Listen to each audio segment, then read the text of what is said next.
My coworker excluded me from his wedding. Because I'm single, now I'm dating his wife's sister, and he regrets everything while his marriage falls apart. Behind closed doors, I'm a 30-year-old guy, and I've been working at my company for 7 years, 5 of those on my current team. There are 15 of us, and I'd say we're all pretty close, at least on a professional level. One of my coworkers, Bob, he's 33, joined the team around the same time I did. During the pandemic, he announced over a Zoom call that he had gotten engaged. Fast forward to this January, and Bob let us know his wedding would be in September, held at this gorgeous vineyard. About 5 months ago, wedding invites started arriving for everyone on the team, except me. I waited a couple of weeks, thinking mine might just be late, but it never showed up. So I finally asked Bob directly if my invitation had been sent. He gave me a serious look and told me I wasn't invited, said it was due to limited space. He claimed he tried to fit me in but just couldn't make it work, and hoped I wouldn't take it personally. He also added that I'd still be getting some wedding favors and a slice of cake. Then he asked me to please keep it private and not turn it into a big thing. Honestly, I didn't know what to say. I just nodded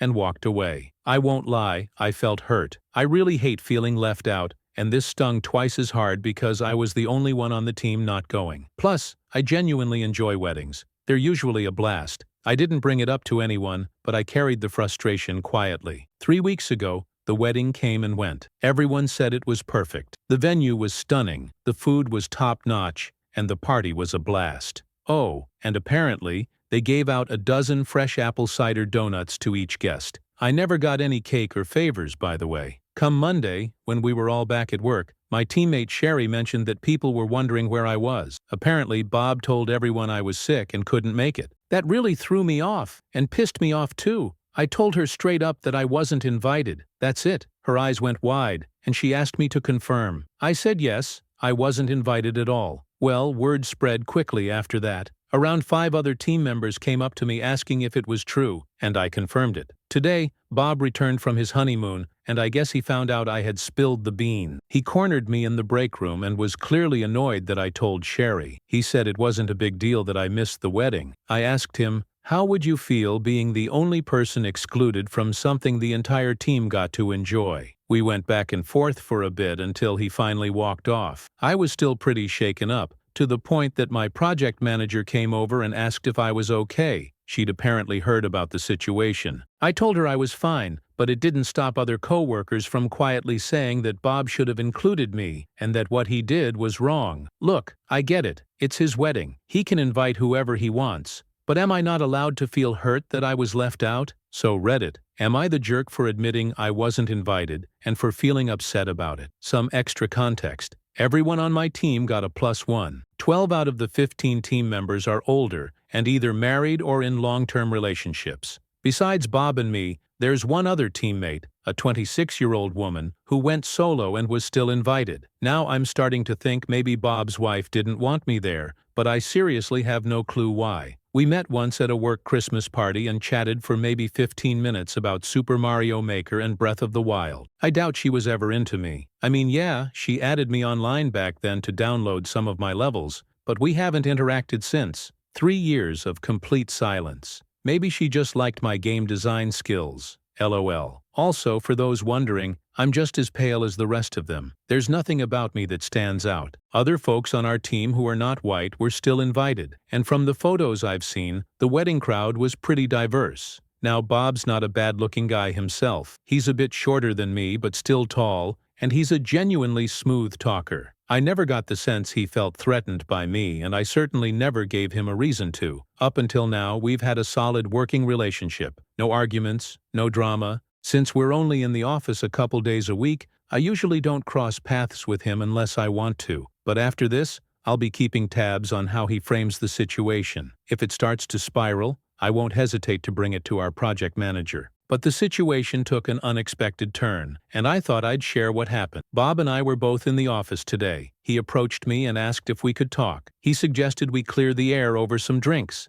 His wife would be joining us too. I agreed. After work, I met Bob and his wife, Pam, at a local bar. They both apologized for not including me and for making me feel isolated. Bob also said he regretted lying about it and getting angry afterward. Then came the explanation. They didn't invite me because they didn't want single men at the wedding. Apparently, they attended a large wedding back in 2019 that went completely off the rails. A group of drunk, single guys reportedly started hitting on various women, leading to arguments with their partners. Things escalated to a physical fight, people were arrested, and the whole night was ruined. I had a hard time believing it at first, but they actually showed me Facebook videos from that wedding, and it genuinely looked like a brawl broke out. They also showed me a few status updates that confirmed the chaos. Pam said the event left her pretty shaken, and she made a personal vow: no single men at her own wedding. So when the time came, she stuck to that rule. Only relatives, couples, single women, or select trusted single men were allowed. She said there were only about 10 single guys there, and they were either family or groomsmen. According to her, the party went much smoother this way,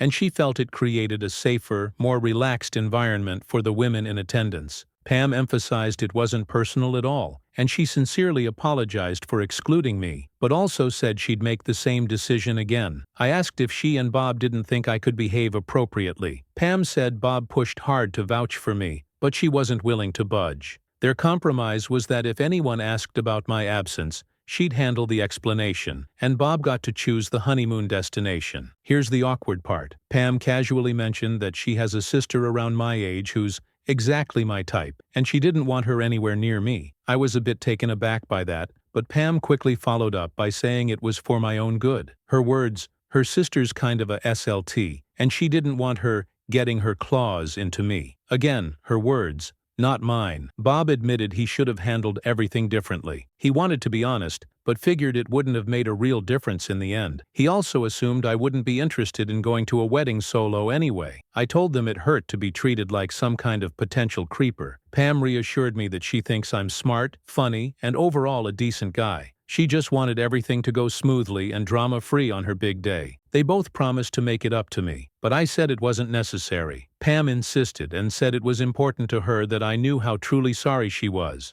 So now we've got dinner plans this weekend, at a fancy spot in the city, and they're covering the tab. So in the end, I guess it wasn't something I did. Still, the whole thing left me feeling kind of insulted. But hey, free dinner, I guess. A lot of people are telling me I'm being naive, a pushover, and letting them off the hook too easily for, essentially, assuming I'd behave like a creep. I won't lie, some of you might be right. I've always tried to take the high road, but maybe this situation didn't warrant that. That said, I don't believe that choosing to see the good in people, or taking them at their word, automatically makes someone naive. Anyway, I had a call about an hour ago with my project manager. I laid out the full situation in detail. She advised me to bring it to HR and file a formal complaint, especially since this could create a hostile work environment. I've got a meeting with them on Monday. I'll keep you all posted. Bob doesn't strike me as the type to escalate, but I've been wrong before. Thanks to the advice I got here, I've decided I won't be going to that dinner with Bob and Pam after all. Instead, I'll be asking for a public apology, one that doesn't imply I'm some kind of creep. And yes,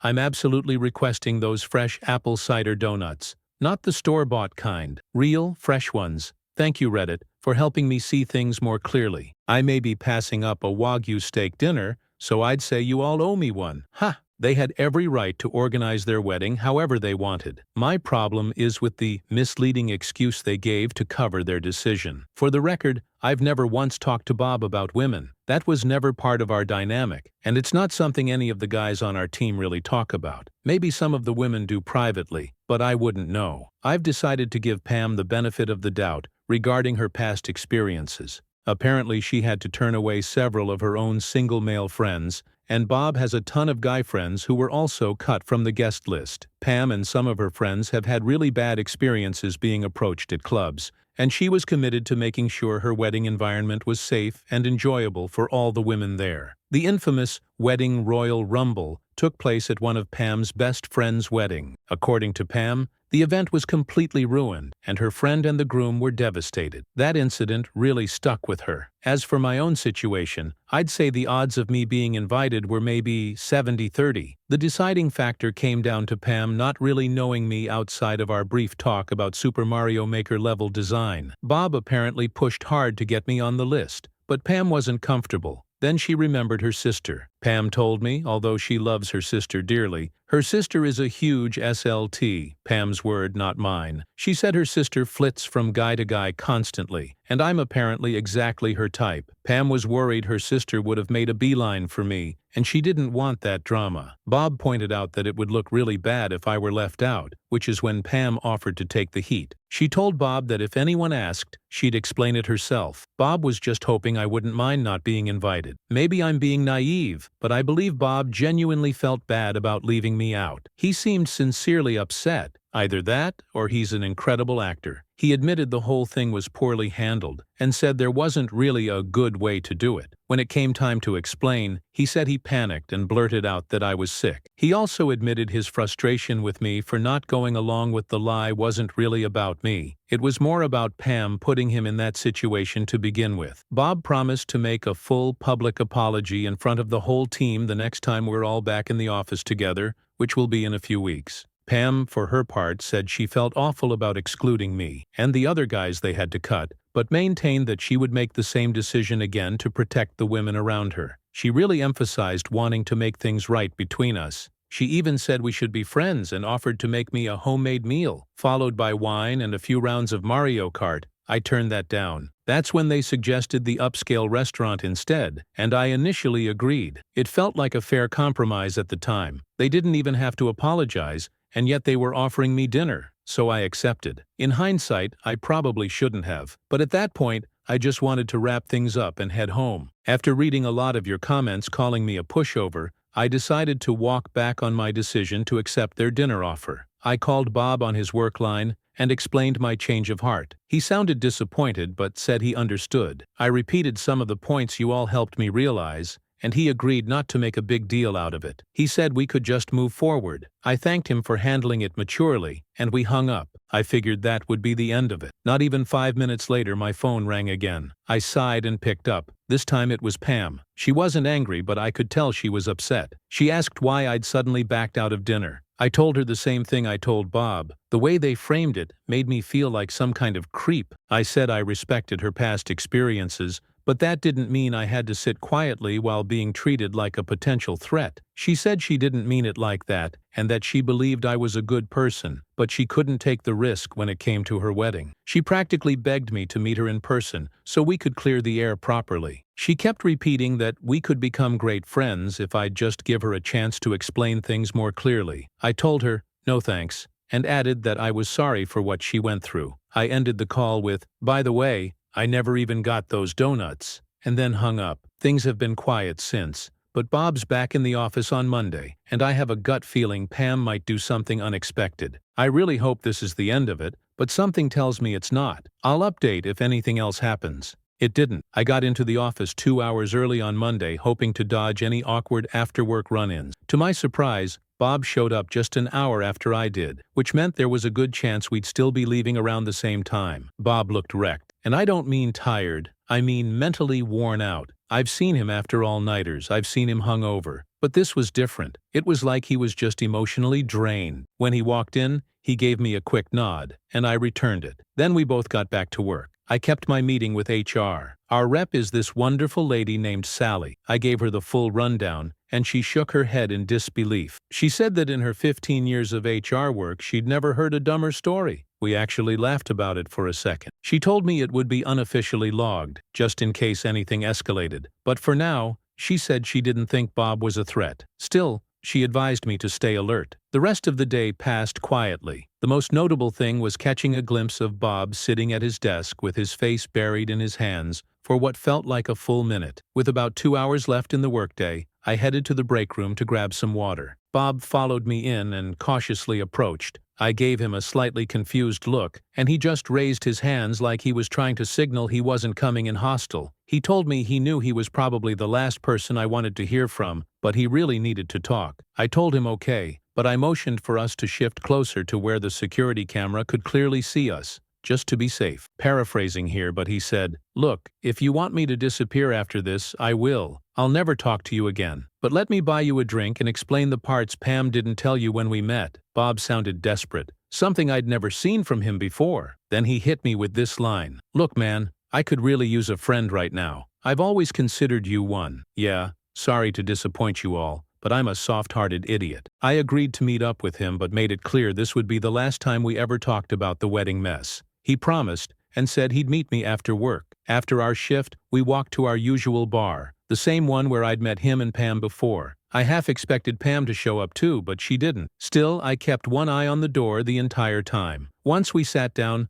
Bob apologized again. This time it felt more sincere than any of the others. I told him there was no need to keep saying sorry. I already got it the first time. He said he had to, because there was a lot more going on behind the scenes than I knew. Bob told me he fought with Pam over the no single men rule. He pushed back hard. They argued for months. Plenty of people offered alternative solutions. Bob suggested doing a smaller, more intimate ceremony with just close friends and immediate family. Pam shut that idea down immediately. She had always dreamed of a big, lively wedding, and a small event didn't fit the vision she had in her mind. Pam's parents even offered to hire professional security to keep things under control, but she wouldn't hear of it. She said she didn't want to take any chances. In her words, a few single guys could afford to be excluded from one event in their lives. Bob pushed back, saying he had close friends who were really looking forward to the wedding, and that they'd be hurt if left out. Pam countered that she was making sacrifices too. A number of her own male friends had wanted to come, but she'd already told them no. Eventually, Bob gave in. He told her that if the exclusion of single men was going to happen, he wanted it to be clear that it wasn't his decision. He wanted no part in it. Pam agreed and said she'd take the blame if it came to that,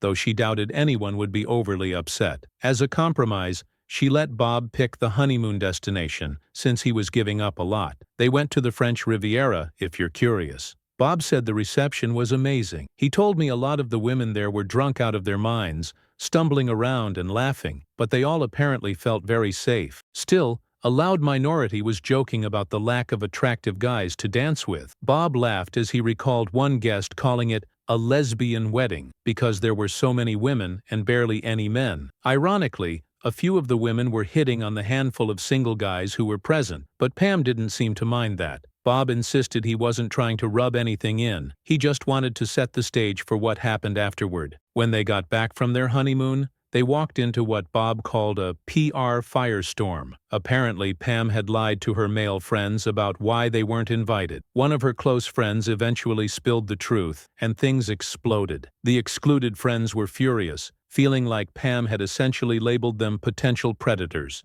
Her phone was flooded with angry calls and messages. She tried to explain her reasoning over and over, but no one was having it. She's now lost several close friendships over this. One of the guys apparently told her, "If you think I'm some kind of rapist, then what the hell are we even friends for?" Pam has been crying for days, and according to Bob, her work life is falling apart. She might even need to quit her job. By this point, Bob had tossed back a few hard drinks and was feeling buzzed, which loosened his tongue even more. He confessed that he lost friends too. Some of his oldest buddies were outraged when they found out why they weren't invited. In fact, on the day of the wedding, about half a dozen of Bob's closest friends, all of whom were excluded, got together and went on a fishing trip as a giant "screw you" to him and Pam. The real kicker? They donated $500 and some supplies to a local women's shelter as a passive-aggressive jab. Bob said he was heartbroken. None of those guys are returning his texts or calls. Their families are even upset with him for going along with the whole thing. Pam's parents are publicly supportive of her, but in private,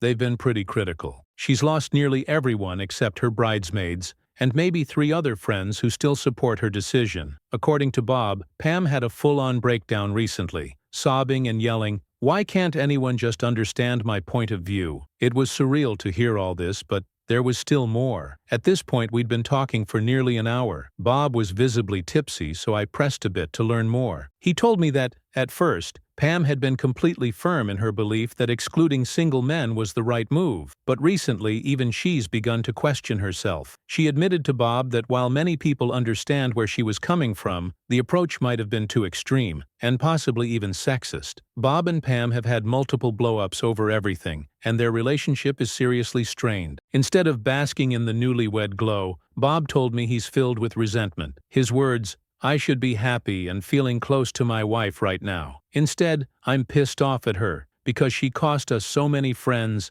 and wrecked everything over one damn party." Then Bob said something that really caught me off guard. Apparently, Pam really likes me. One of her biggest regrets in this whole mess is not getting to know me better before the wedding. Bob said Pam thinks I'm one of the coolest people she's ever met. I laughed and asked how she figured that out after a 15-minute conversation at a Christmas party. Bob chuckled and said, "I don't know, man. She probably has a crush on you or something. That made things a bit awkward, not gonna lie." As for Pam's sister, yes, she's a SLT, but maybe not in the way people think. Bob explained that Beth is actually a smart, successful, and respectful person. She just really enjoys sex. He said Beth is heavily involved in the kink community and is into things like ethical non-monogamy. She talks about her adventures openly with Pam and Bob, and, believe it or not, she actually got them into the lifestyle too. That threw me for a loop. I asked him to clarify, and he just nodded and said, "Yeah, she kind of introduced us to that stuff." I was stunned. I mean, how often do you hear that your coworker is into BDSM? But hey, no kink shaming from me. So it turns out Beth isn't some wild, chaotic, home-wrecking succubus.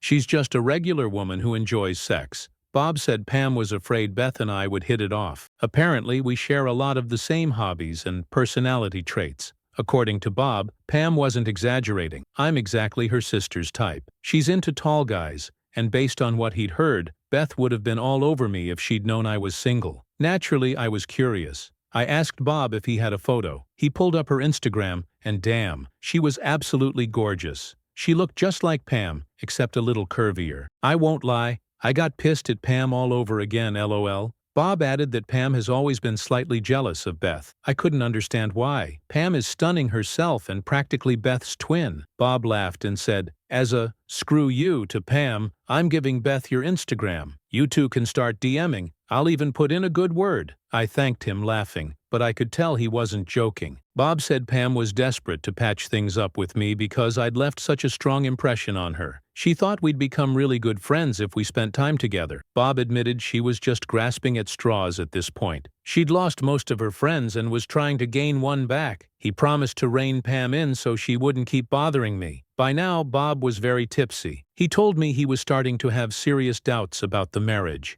The entire wedding planning and aftermath had been a nightmare, and it was weighing on him. He said it felt shallow to consider divorce over this, but he couldn't deny that her decisions had turned his life upside down. I was floored. He looked at me and said, "Please don't tell Pam I said that." I promised I wouldn't. Bob paid for our drinks and was about to take public transit home, but I insisted he get an Uber. He argued, but I wouldn't back down. Eventually, he agreed, and I sent him off safely. About an hour later, I got a text from Pam, sent from Bob's work phone. It just said, "Thank you for taking care of my hubby. You're a good person." I didn't reply. And that brings us to now. I'm hoping this is finally the end of it, but something tells me Pam might do something impulsive. Either way, I'll keep you all updated. Hey everyone, nothing dramatic has happened, but I do have a small update. Bob was true to his word. He gave Beth my Instagram. She messaged me last week, and we hit it off right away. The conversation flowed easily, so we set up a coffee date this past weekend. And sorry to disappoint the haters, but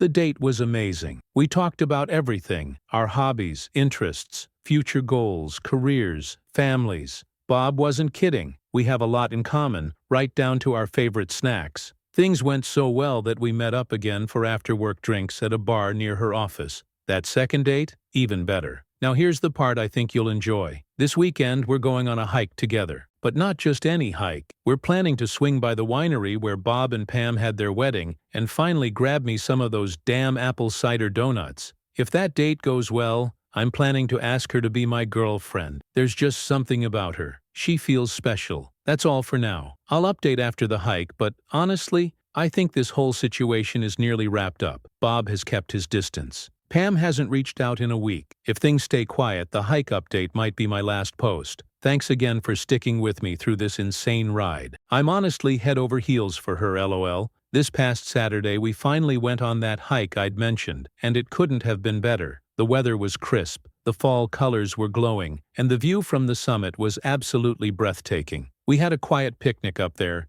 and in a rare still moment I gathered every bit of courage and asked Beth to be my girlfriend. I'd meant to wait for the perfect time, but the scenery and the emotion of it all swept me up. She laughed, gave me the sweetest smile, and said I was the corniest person alive for asking at such a cliché spot, but then added that she loved corny and cliché. She said yes. We sealed it with a kiss. On our way back down, we made a stop at the winery where Bob and Pam had held their wedding. And, yeah, it really was beautiful. The panoramic mountain views were stunning, and the vineyard itself looked like a painting. But let's be honest, I wasn't there for the views. I was there for those goddamn apple cider donuts. Funny enough, we arrived kind of late and almost missed the last fresh batch of the day. Thankfully, we snagged a few boxes before they ran out, and let me tell you, they were divine. We each grabbed 2 dozen, plus a few with apple filling. The wait? Totally worth it. Afterward, we went back to her place and made dinner together. I've never had such a wholesome, fun, and romantic day with anyone. It was just perfect. I didn't want the night to end, but I also didn't want to overstep, so I grabbed my keys to head out, and Beth straight up snatched them out of my hand. She looked me dead in the eye and said,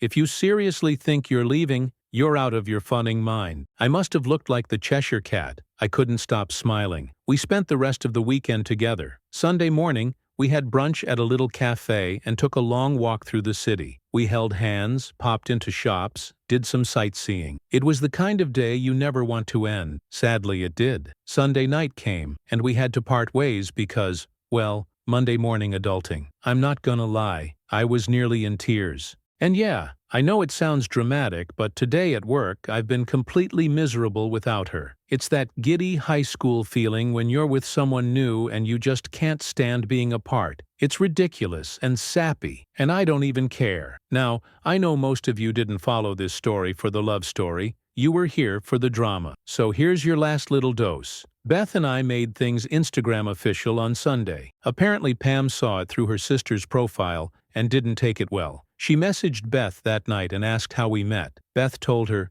"Bob introduced us." Pam's only reply, "I knew this would happen. We figured that meant trouble was on the horizon. But honestly, we don't care. Pam can be mad if she wants. We're happy." This morning I actually walked up to Bob and thanked him. I told him sincerely that I appreciated him introducing me to Beth. He told me that he and Pam had a huge fight over it, but then he said it didn't matter. It was worth it just to see us together. He even called it a big ol' F you to Pam. I offered to buy him a round as a thank you, but he waved it off and said, "Don't worry about it. It's the least I could do." So that's it for now. I'm hoping this is the final chapter, though Pam might still have something left to stir up. Either way, I'm just over the moon about Beth. She's a once-in-a-lifetime kind of woman, and I feel insanely lucky. If anything else happens, I'll be sure to update. Peace and love, everyone.